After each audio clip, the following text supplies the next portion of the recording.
Bé, doncs aquesta va ser la gran enredada que van fer fa 30 anys els nostres pares i tota la gent que va confiar en els polítics d'aquella època.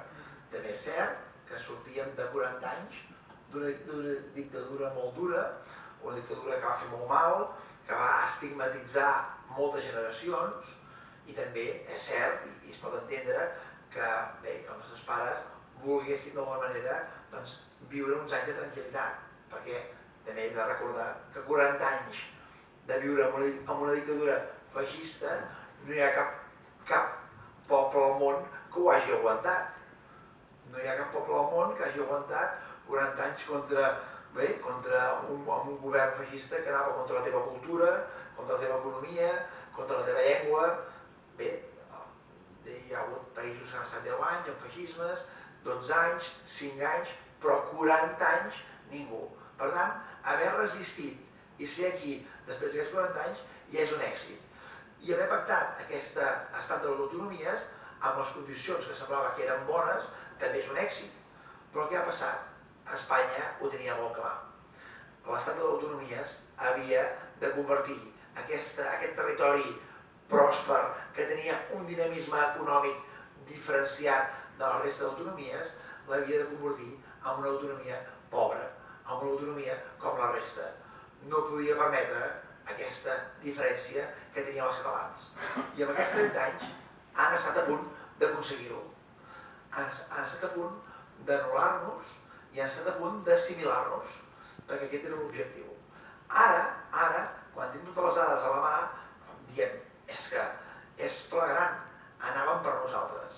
I si no, avui nosaltres no tindríem aquest 30% que tindrem aquesta tardor d'atur, ni tindríem aquest 50% d'atur juvenil. Perquè nosaltres, Catalunya, sempre hem treballat, i si els diners que treballem es quedessin aquí, es reinvertirien aquí, no estaríem com estem. Per tant, el Cercle Català de Negocis, mica en mica, vam començar a fer conferències pels pobles i a explicar realment què ens està passant.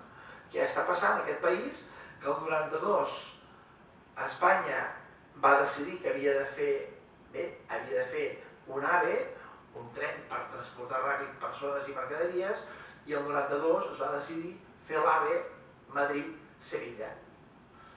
Un AVE que avui encara paguem perquè és deficitari.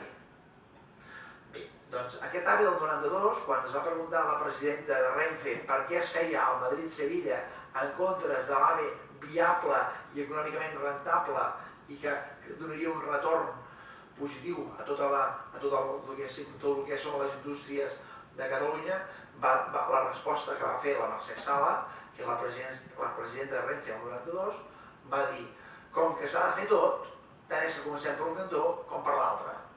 Molt bé, doncs avui, el 92, el 2012, encara no tenim l'AVE.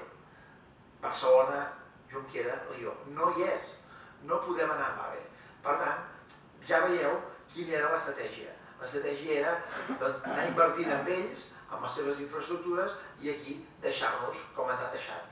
Per tant, ara entenem que és un moment que tothom ho veu tan clar, el mal que ens han fet, fins i tot els immigrants, aquells immigrants dels anys 50, dels anys 40, que van venir amb aquells trens que venien de Jaén, els meus sogres van venir de Jaén, o molts immigrants que van venir aquí i han treballat aquí, han fet la seva casa, fins i tot alguns tenen segona residència, són aquells immigrants que han viscut aquí i ara són catalans, veuen que els seus fills, que ja tenen carrera, ostres, veuen que els hi pot passar el que amb ells els hi va passar, que ells no tenien feina i van patir un desarrelament familiar, van venir a Catalunya i ara estan preocupats, perquè veuen que els seus fills hauran de marxar.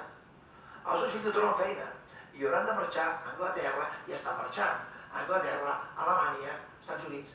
Per què? Perquè aquest territori ja no és pròsper. Aquesta Catalunya ja no és aquella Catalunya plena i rica, sinó que som una comunitat autònoma molt pobra. Què passa? Doncs que això s'ha de canviar. I com ho podem canviar? Doncs evidentment el Cercle Català de Negocis fa pedagogia perquè poble per poble, perquè la gent vegi que l'única manera de canviar-ho és tenint un estat propi.